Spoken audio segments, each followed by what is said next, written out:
The crystal chandelier caught every gasp in the room like it was feeding on tension. "You are no daughter of mine," thundered Richard Whitmore, his voice slicing through the golden-lit ballroom. The crowd froze mid-toast as the millionaire's hand shot toward the young woman beside him, not in a strike, but in a gesture so cold it hurt more than violence. "From this moment forward," he hissed, "you carry neither my name nor my blood." For a heartbeat, the world seemed to stop. The black stepdaughter he disowned, Alana, stood still beneath the glimmering lights, her hands trembling around the stem of her untouched champagne glass. The echoes of his words ricocheted across the marble floors, bouncing between the smirks of relatives and the pitying eyes of guests. Some looked away, others whispered, and Richard, still burning with arrogance, adjusted his cufflinks as if he'd merely taken out the trash. The estate's walls, tall and white, seemed to mock her silence. Outside, fountains whispered, while chandeliers inside glowed too bright, too polished for the ugliness that had just unfolded. Alana's chest rose and fell in slow disbelief. She had known her stepfather's disdain, but not like this. Not before witnesses, not before the lawyers who had come to discuss the inheritance left by her late mother. The butler shifted uneasily. "Sir," he murmured, "perhaps this is not the right time." Richard cut him off. "She was never truly part of this family. I've simply corrected a mistake that lasted too long." Alana's mother, gone for 2 years, had left behind more than memories. She had left Alana in the care of the man she once trusted, a man whose love had rotted into resentment after her death. The inheritance discussion tonight was supposed to bring closure, but instead, it turned into a public execution of dignity. Every word Richard spoke landed like a slap. "I raised you out of charity. Don't you forget that. This house, this family, this name, it's not yours." The air grew thick. A few of the guests shifted, uncomfortable yet unmoved. One of the women whispered, "Well, she never really looked like the rest of them, did she?" Another murmured, "Poor girl. She'll have nothing left now." Alana's fingers tightened around the glass until it cracked faintly. The sound made Richard smirk. "You see? Even crystal breaks under pressure." He turned to the others, pretending calm authority. "Let that be a reminder. Blood defines family, not sentiment." She wanted to speak, to defend herself, but her throat felt locked. She'd rehearsed 1,000 responses for the quiet prejudice she'd endured growing up under this roof, but nothing prepared her for public exile. Her heart pounded not from shame, but from a slow, rising fire deep inside her. Richard turned his back on her then, dismissing her as easily as an unworthy servant. The room began to hum again with murmurs and low laughter. Someone started clinking a spoon against a glass, trying to break the tension, but it only deepened it. Alana didn't cry, not yet. She placed her cracked glass on the table, straightened her shoulders, and said softly, "You've made your choice, Richard. Just remember, you'll have to live with it." For a moment, silence blanketed the room again. Richard didn't turn around. She walked out, her heels echoing across the marble. Behind her, whispers followed like ghosts. Some pitied, some sneered. But as the doors closed behind her, a strange calm settled over her. The moonlight through the glass panes touched her face, a soft reminder of her mother's grace, her quiet strength. The guards at the gate glanced awkwardly as she passed, clutching her small purse and, holding her head high, she didn't yet know that the same lawyers who had witnessed her humiliation carried documents that would soon turn Richard Whitmore's empire upside down. For now, all she had was her name, her dignity, and a storm quietly building in her eyes. The dawn light cut across the marble floors of Whitmore Manor, exposing every trace of last night's chaos, the half-drunk glasses, the wilted roses, the silence that felt like judgment. In one of the guest rooms, Alana sat on the edge of the bed, still wearing the navy dress she'd worn when her stepfather disowned her. Her hands were clenched tight around a silver pendant, her mother's. Her reflection in the tall mirror looked foreign to her. The girl staring back wasn't the same one who grew up believing love could bridge any divide. She saw someone older, quieter, stripped bare of illusions. The light brushed across her brown skin, soft but unflinching, like truth itself. Downstairs, voices drifted. The house staff whispered, voices she'd grown up hearing every day. Mr. Whitmore said she's leaving today. After all he did for her. You'd think she'd show gratitude. She's lucky he didn't throw her out sooner. Alana rose slowly. Her heart thudded heavy as she packed a small leather bag with what little she had, some clothes, a few letters, her mother's photograph. Her palms trembled, but her movements were careful, deliberate, quiet. She didn't want them to hear her cry. When she stepped into the corridor, the butler, Mr. Crowley, appeared at the foot of the stairs. He'd been with the family for 20 years, a man of rigid formality and colder eyes. "Miss Alana," he said, his tone neutral. "Mr. Whitmore instructed that your belongings be collected by noon. The driver will take you wherever you wish, within reason." "Within reason," she repeated softly, her eyes unfocused. "Tell him not to bother." "I'll walk," the butler blinked. He wasn't used to defiance from her, but she walked past him anyway, her heels echoing against the polished floors for what she knew would be the last time. At the door, she hesitated. Her gaze swept the grand staircase, the chandeliers, the portraits of Whitmores, none of which bore her likeness. She'd lived here for 12 years, yet there wasn't a single trace of her existence on those walls. Her mother's photo had been taken down the week after the funeral. That told her everything she needed to know. Outside, the winter wind cut across her cheeks as she stepped through the gates, carrying a small bag and a silent vow. She would never come back here, not as the discarded stepdaughter, but as something greater. The city didn't greet her kindly. Hours later, Alana sat on a cold bench near the bus terminal, her dress wrinkled, her makeup smudged by the wind. She'd spent the last of her cash on coffee, and the rest of her pride just trying not to break down in public. A memory clawed its way into her mind, the night her mother married Richard Whitmore. She'd been just 11, standing nervously in a white lace dress as people toasted around them. Richard had been charming then, his smile wide, his hand resting protectively on her mother's back. "You'll never have to worry again," he'd promised them both.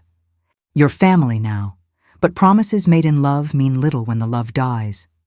After her mother passed, the house had grown quieter, colder. The laughter faded first, then the kindness. Richard stopped calling her sweetheart and started calling her by her first name, sharp, like a reprimand. Staff took their cues from him. Some days, she'd find her laundry accidentally misplaced, her seat at dinner quietly removed. She was a ghost in her own home. Now, sitting alone at the terminal, she realized that the humiliation she endured last night wasn't sudden. It had been building for years. A silver car slowed in front of her. The tinted window rolled down. Inside was Richard's lawyer, a thin man named Mr. Langley, who always wore a watch too big for his wrist. "Miss Alana," he said politely, though uneasily, "Mr. Whitmore asked me to ensure you've left the property." "Then you can tell him I have," she replied, her tone calm but hollow. Langley hesitated, glancing at her small bag. "You should find somewhere safe to stay. If you need temporary arrangements, the firm could—" "I don't want his pity money." He nodded awkwardly and drove off, leaving her with exhaust fumes and cold wind. By nightfall, Alana found a small room above a laundromat in the old part of town. It wasn't much, peeling wallpaper, a single lamp, but it was hers. She sat by the window, watching lights flicker across the city. The noise below, the hum of dryers, the hiss of steam, filled the silence she couldn't bear. Her phone buzzed. A message. Unknown number. "Ms. Whitmore, this is regarding your late mother's trust. Please contact us immediately. Urgent." Her heartbeat quickened. Her mother's trust. Richard had claimed everything was under his control. Could it be a mistake? She called back immediately, her fingers trembling. "Hello, this is Alana Whitmore." The voice on the other end was calm, professional. "Miss Whitmore, we've been trying to reach you. There's an upcoming review of your mother's estate that requires your presence. You were listed as the primary beneficiary." She froze. "That can't be right. Richard, Yes," the woman interrupted gently. "But there are conditions in her will that Mr. Whitmore was not authorized to alter. You'll need to come to the office tomorrow morning. We'll explain everything." Alana's pulse thundered in her ears. The words primary beneficiary repeated in her mind like an echo she didn't dare trust. For a long time, she just sat there, staring out the window. Below, cars passed, their reflections glinting in the rain-soaked streets. For the first time since her mother's death, she felt something other than grief or shame. She felt power, distant, unfamiliar, but real. Back at the mansion, Richard poured himself a glass of aged scotch, pacing his study. He replayed the evening in his mind, savoring the memory of his control. It had to be done, he muttered to himself. She was nothing but an inconvenience. She was nothing but an inconvenience. But as he turned to his desk, his eyes landed on a sealed letter, his late wife's handwriting unmistakable. He'd seen it before but never opened it. Now curiosity overpowered indifference. He tore it open. Inside was a single sheet. To my husband Richard, if you are reading this, it means I am gone. You must protect Alana as your own, not because the world demands it, but because your soul will. Should you fail to do so, the estate will find its rightful heir. Richard's face drained of color. He crumpled the letter, scoffing, but his hands shook as he poured another drink.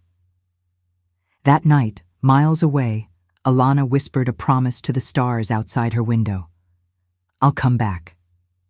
Not as what you threw away, but as everything you never believed I could be. And somewhere in the silence between those words, the storm began to move. The morning sunlight crawled through the thin curtains of Alana's small room. It was pale and uncertain, like the day itself wasn't sure what it was becoming. She sat at the edge of her bed, her fingers nervously twisting her mother's pendant. Her reflection in the cracked mirror looked different today. Tired, yes, but there was something else in her eyes. Something that hadn't been there for a long time, resolve. She arrived at the law firm shortly before 9. The building towered over the street, glass and steel shimmering in the cold light. Inside, the reception area was quiet, except for the rhythmic tap of a clock and the muted conversations behind frosted glass doors. A woman with silver hair greeted her. Ms. Whitmore, we've been expecting you, she said with a kind smile. Right this way, please. They led her into a conference room lined with shelves of legal tomes. On the polished table lay a thick brown folder marked E. Whitmore Estate. Her heart lurched. The name still felt sacred. 2 lawyers entered, Mr. Langley, whom she recognized, and a new face, Ms. Carter, sharp-eyed and composed. Thank you for coming, Miss Whitmore, Carter began. We understand this may be unexpected. Alana nodded, barely breathing. Carter opened the folder. According to Mrs. Elaine Whitmore's final testament, the estate, including all Whitmore holdings, assets, and properties, was placed in a conditional trust with 2 stipulations. The first, that Richard Whitmore act as interim caretaker. The second, that upon Elaine's death, the trust would be transferred to her biological daughter upon reaching the age of 25. Alana blinked, the words falling like distant thunder. Transferred to me? Yes, Carter confirmed, sliding a notarized page forward. You are listed as the sole heir. Mr. Whitmore was not legally entitled to assume permanent ownership. Langley shifted uneasily beside her. It appears, Miss Whitmore, that your stepfather concealed certain documents. He filed for control, claiming you had relinquished interest. But there's no legal record of your consent. Alana's chest tightened. He lied, she whispered. Ms. Carter's tone softened. It would seem so. Fortunately, the oversight has now surfaced. We've verified the signature discrepancies and bank transfers. I'm afraid Mr. Whitmore's actions fall under fraud and estate mismanagement. Her pulse roared in her ears. She looked down at her mother's signature, elegant, looping, steady. Below it, her own name, typed neatly, carried a power she never imagined. For a long moment she couldn't speak. Then finally she managed, What happens now? Carter exchanged a glance with Langley. You have 2 options, press charges, or assume full control quietly. Either way, Mr. Whitmore's authority over the estate is void as of this morning. The clock ticked once, twice. Alana's fingers closed around the pendant on her chest. I'll take it back, she said quietly. All of it, but not for revenge. For my mother. By late afternoon, Richard Whitmore sat in his study, reviewing quarterly reports, completely unaware that the ground beneath his empire was shifting. His phone buzzed. Langley's name flashed on screen. What now? He grumbled, answering. "Richard," Langley said, his voice strained. "You might want to sit down." "I'm busy. It's about Elaine's estate." Richard frowned. "That's old news. The matter's settled." "No, it isn't." There was a pause. "It's over, for you." Richard's glass slipped from his hand, shattering against the floor. "What did you just say?" "Elaine's trust transferred to her daughter this morning. Alana is now the legal heir and owner of Whitmore Holdings. The documents were verified by 2 independent firms. I tried to warn you." Richard shot to his feet, knocking his chair over. "That's impossible." "She signed it away. She wanted nothing to do with this family." "Except," Langley said tightly, "she never signed anything." "The papers you submitted were forged." The line went dead. Richard stared at the receiver, his breath shallow. For the first time in decades, he felt the sting of panic clawing at his chest. Hours later, the estate gates opened to a sleek black car. Alana stepped out, her hair pulled back, dressed in a crisp charcoal suit that looked like quiet power. The wind rustled the trees as she walked toward the front doors she'd once left in shame. The butler nearly dropped the tray in his hands. Miss Whitmore?" "Yes," she said, her tone calm. "Please inform Mr. Whitmore that his guest has arrived." When Richard appeared at the top of the staircase, his face turned ghostly pale. "You dare show your face here?" he hissed. "I came to reclaim what belongs to my mother," she replied, her gaze unwavering. "And to inform you, you no longer live here." He laughed, sharp, disbelieving. "You think you can come into my home and—" "It's not your home," she interrupted. "It never was. The deed has been transferred. As of this morning, you're trespassing," his voice rose. "You don't understand the value of what you're holding. You're just a—" "Say it," she said softly. "Say what you've wanted to say since the night you disowned me." He hesitated, his throat tight with fury. "You're not one of us." Her eyes glimmered, but her voice remained steady. "No, I'm better than what you became." Behind her, 2 lawyers stepped in, carrying sealed envelopes and official papers. "Mr. Whitmore," Ms. Carter said, "by court order, your access to all estate accounts and assets is suspended effective immediately. You are required to vacate the premises within 72 hours. Richard's jaw clenched as the words hit him like blows. "You can't do this." "Your late wife already did," Carter said coldly. He looked at Alana, really looked at her, and saw in her eyes the same unflinching resolve that once drew him to her mother. For a moment he almost softened, but pride smothered it. "You'll regret this," he spat. "You don't know how this world works." Alana stepped closer, her expression calm, resolute. "No, Richard, I just learned how you work." As he stormed past her, she didn't flinch. The cold air followed him out through the open doors. She stood in the foyer, surrounded by silence and memory, the scent of her mother's favorite lilies still faintly in the air. For the first time in years, she could breathe. Upstairs, she entered her mother's old room. Sunlight filtered through the lace curtains, dust motes drifting like tiny ghosts of the past. She ran her fingers across the vanity, then paused when she noticed a small wooden box she'd never seen before. Inside lay a letter, sealed with her mother's initials. With trembling hands, she opened it. "My darling Alana, if this reaches you, it means truth has found its way home. I built this world for you not to have wealth, but to have choice, something I never had. Remember, strength wrapped in kindness is still strength. Don't let bitterness take what love gave you." A tear slid down her cheek as she pressed the letter to her heart. Downstairs, she could hear the faint echo of footsteps as the staff moved about, uncertain, waiting. She straightened her back, exhaled slowly, and whispered to herself, "This house doesn't define me, but I'll make sure it remembers my mother with dignity." Outside, the winter sun broke through the clouds, and in that fleeting light, the mansion, once a symbol of her shame, finally looked like hers. The snow melted slowly that week, dripping from the marble edges of the Whitmore estate like time dissolving old sins. For years, that mansion had felt like a cage of glass, transparent yet suffocating. Now, as morning sunlight touched the gold-trimmed windows, it finally looked alive again. Alana stood by the same grand window where she once watched her mother weep in silence. The reflection that looked back wasn't a scared girl anymore. It was a woman who had endured humiliation, betrayal, and silence, and turned all three into strength. The staff moved carefully in the halls, not out of fear anymore, but respect. Some of them had served the family since her mother's time. Others had joined under Richard's reign, learning to walk on eggshells. That morning, Alana called them all into the ballroom, the same room where she had been publicly dismissed as not one of them. They gathered, uneasy and uncertain. The room still carried faint echoes of her past shame, but she stood tall at its center, dressed simply in a white blouse and black slacks, her mother's pendant resting over her heart. "I know many of you are wondering what comes next," she began. Her voice was calm, sure. "This house has seen pride, cruelty, and silence. But it will now see something else, fairness." The older housekeeper, Mrs. Dale, wiped her eyes.